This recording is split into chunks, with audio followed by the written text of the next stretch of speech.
How you doing? Have a seat. Okay. Okay. Full house. Jimmy. What's up? Okay, we'll start with a statement from Coach David Riley, and then we'll have questions for the student athletes. When we're done with questions for the student athletes, we'll dismiss them, and we'll have Coach stay for a few more questions. So go ahead, Coach.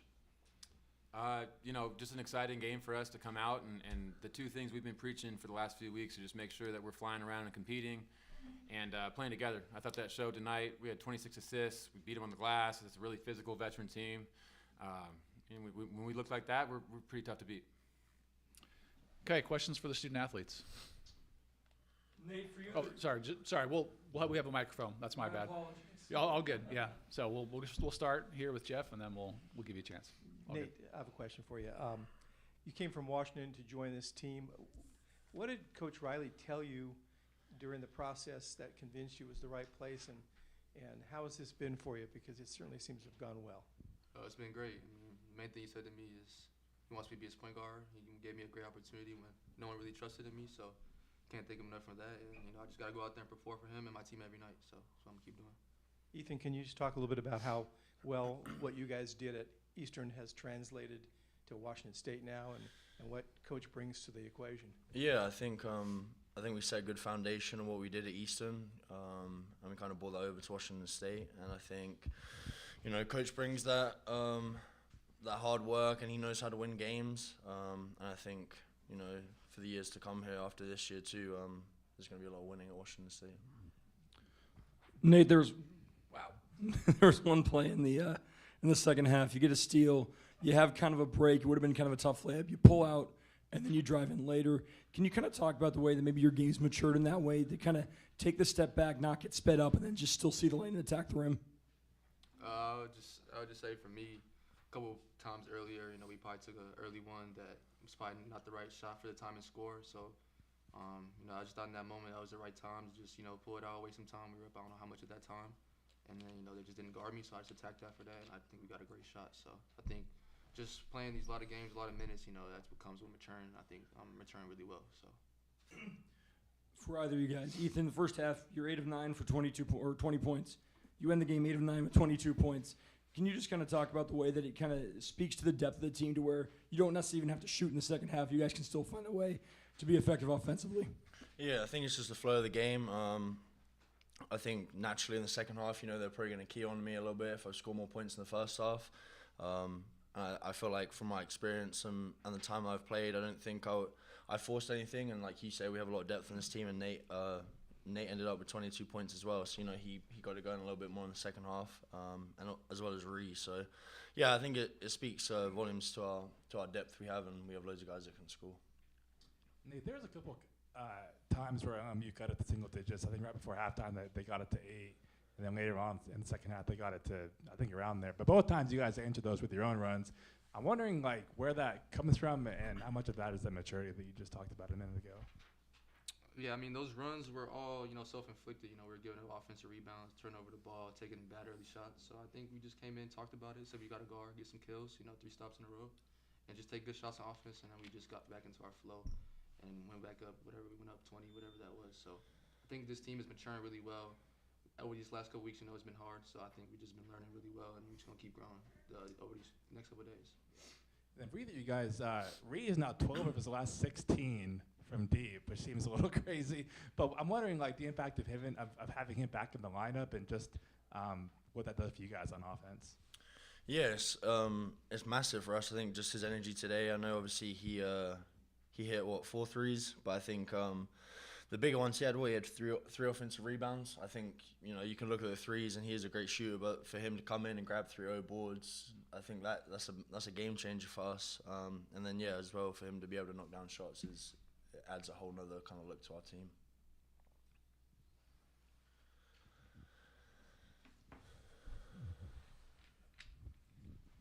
For either of you guys, can you just talk about how excited and optimistic you might be going forward in this tournament, and what you think you can do?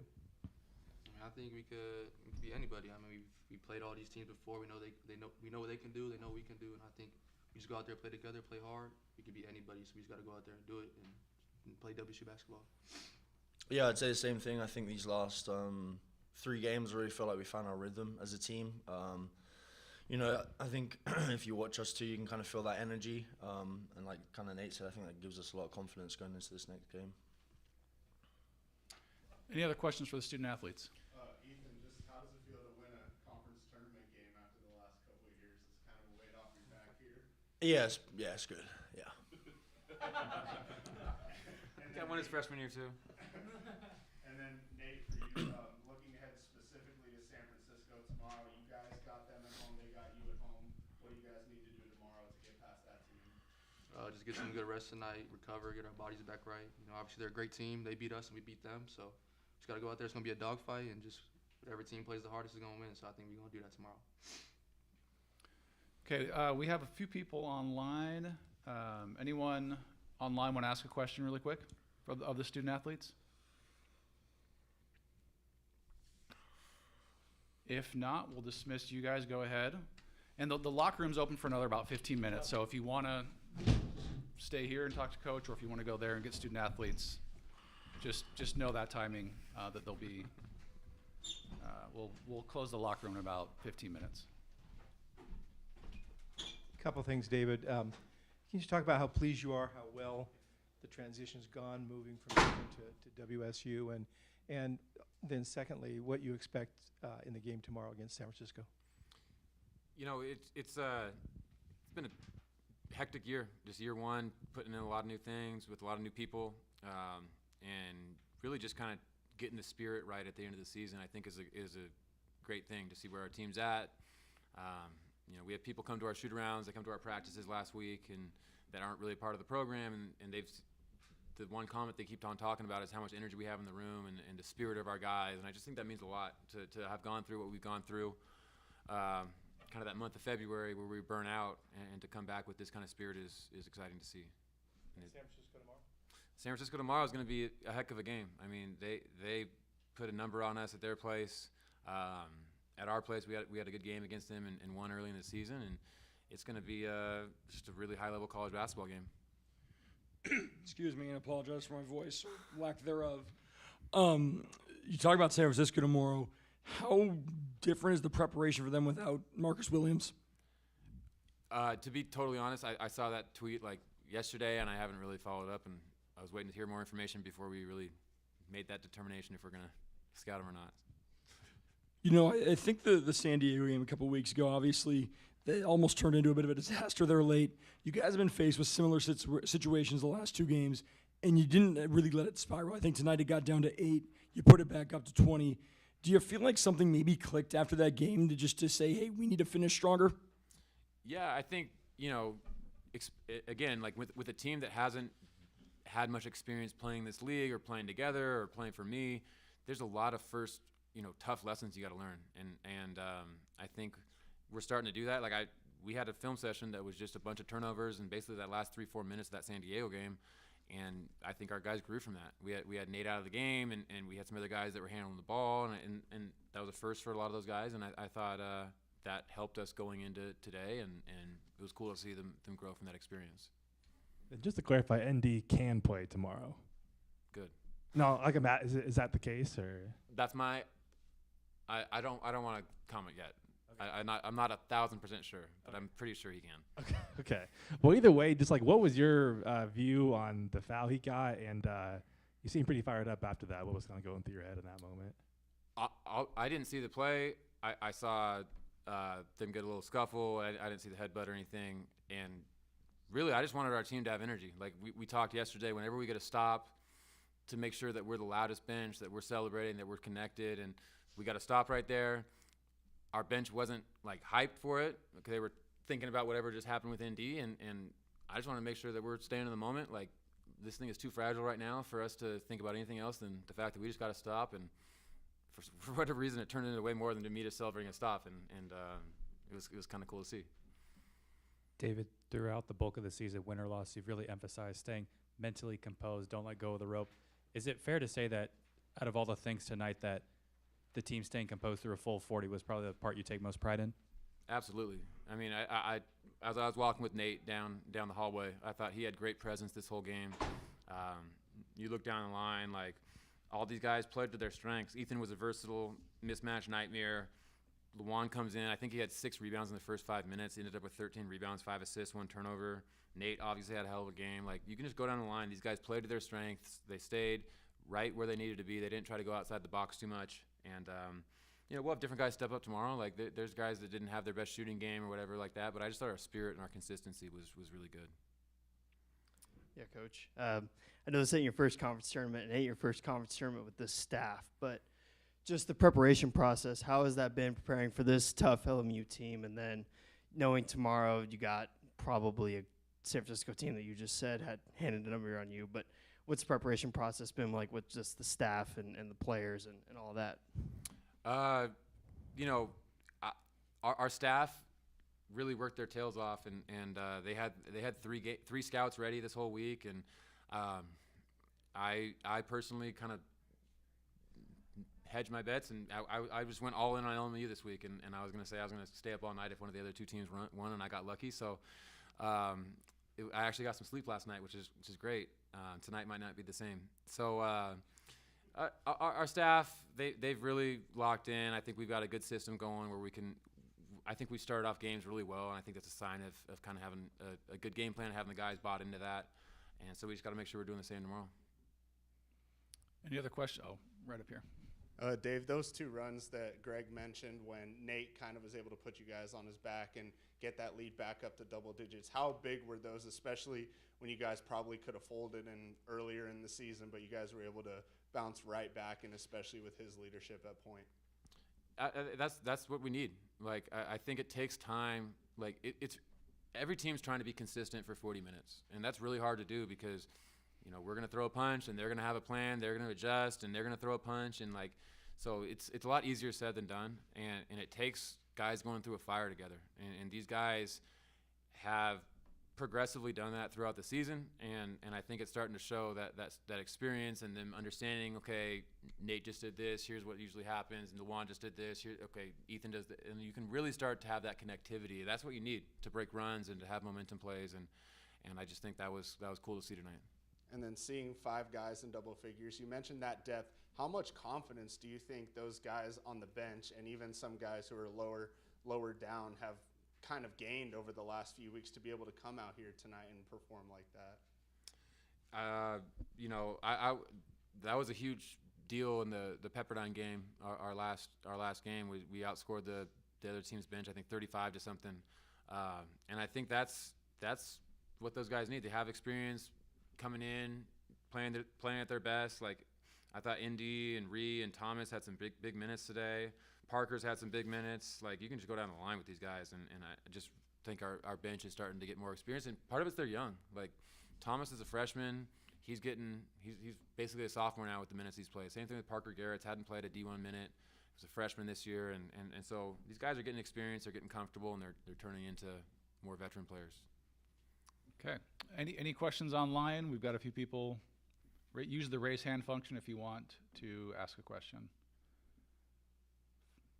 Going once, going twice. Okay, thanks, Coach. Go Cougs. Oh, looks like ND Okafor can play tomorrow, in case anyone was wondering. So, Thank you for the update. yeah, just got that. Yep. Okay, and then the WSU locker room is open for another probably 3 or 4 minutes if anyone wants to try to catch another player. So hustle over there if you want. Okay.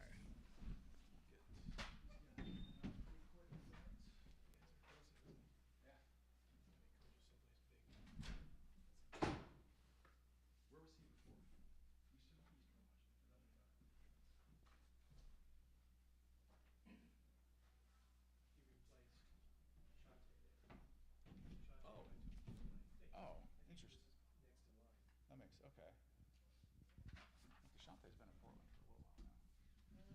Or, I mean, yeah, a couple of years. Huh.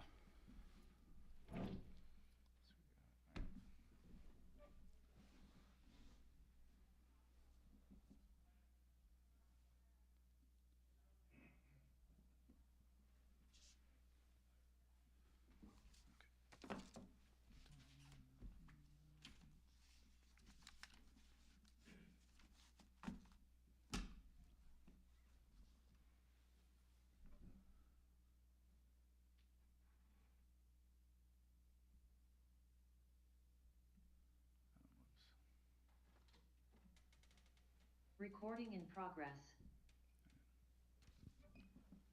I didn't get that first one, but I'll have the second one for the recording.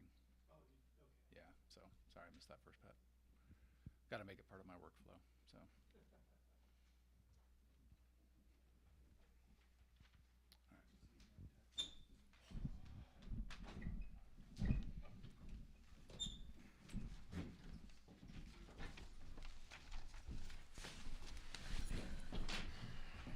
Okay, we'll start with a statement from Coach Johnson, followed by questions for the student athletes. When we're done with questions for the student athletes, we'll dismiss them, and we'll have Coach stay for a few questions. Yeah, obviously difficult night tonight for our team. You got to give Washington State a lot of credit. I thought, to start the game, we were on our heels all night. I thought their offense, they operated at a very high level. We couldn't catch up. But it's a little bit of a microcosm of our season. We shot the ball really well last night, and I thought we got the same looks again tonight. And unfortunately, it didn't go in. That being the case, I didn't like how we competed defensively. To play a team like that, or any team at this stage in the season, you got to be locked in. And I thought we gave them too many easy looks, too many layups. They got in rhythm, and we were swimming uphill the entire game. Questions for the student athletes?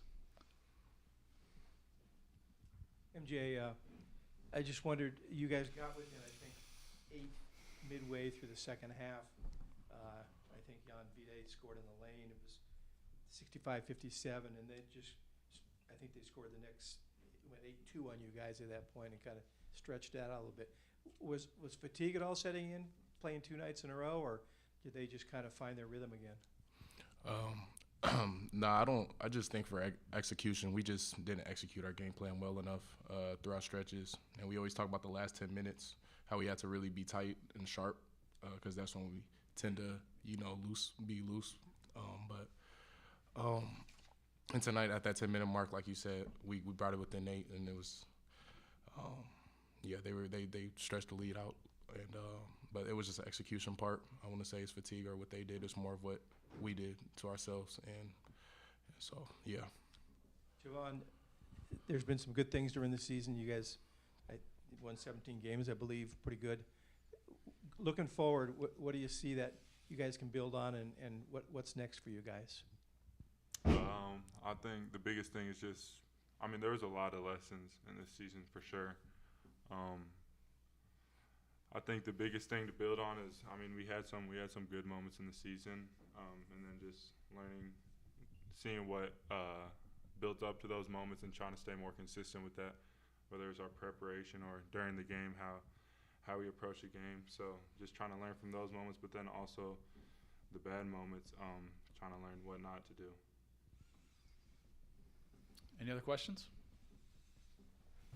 Okay, thanks, guys. Thank you.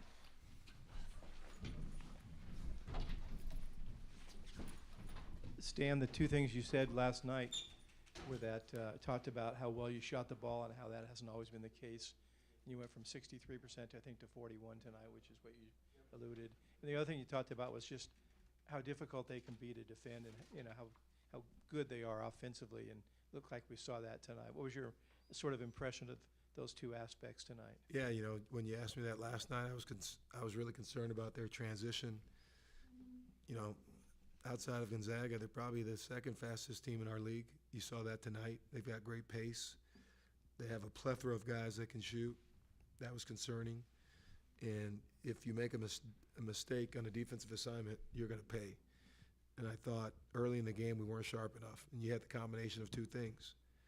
We didn't put enough pressure on them early with our open shots, and then our defense wasn't holding us up. You can't have both those things happen. Now, to our guys' credit, I thought we fought back and got ourselves within reach, but they had a couple end of shot clock back-breaking shots. And again, you got to have that. Good teams have that, and got to give their guys credit. They made some. Thought when we got it to 8, we got a couple stops, but couldn't get the ball and couldn't get the rebound, and that led to a couple threes that again, took the pressure back off of them. I haven't seen you play a lot of times, but I was impressed both nights with V-Day. It seems like he does some good things for you guys. Can you talk about him and going forward with other guys and who you think you can build around? Yeah, Jan's really, we've treated this year like a freshman year for him because he didn't play all that much at UCLA. So this is the most minutes. I mean, even playing in the conference tournament, everything's been like a new experience for him. But I think as the year has gone on, he's gotten stronger. Even Javon, I think there's a lot of areas, how hard he's competing, his ability to block shots. There's some things that he did this year that he was consistent with, and I think, he's nursed a knee deal for a year. He's finally at a point where he's getting healthy. He hasn't had a time to really work on his game. So I think he'll make a big jump a year from now, being able to just be healthy and work on his game. But we've got some young guys that, again, MJ, I thought he had a transitional year. He wasn't consistent, but I think those guys, as we move forward, being in the system, they should be a lot better. And then, like every year, you gotta add to our team. And I think every year that we've been here, the talent continues to improve. We got to take another step in that direction. Was fatigue a factor at all 2 nights in a row, or especially playing a team that plays so fast? Absolutely not. We played in Mexico this year, and that was those were back-to-back nights. I think on the second night, I thought it was actually an advantage for us. Sometimes if you can play these games the way we played last night, guys didn't play a lot of heavy minutes. You get in the rhythm of the tournament. I thought we were actually in a good position. I didn't feel like our guys were fatigued. I thought our fatigue came from the shots not going in, and then that led to not having the same spunk defensively. But, we're in good condition.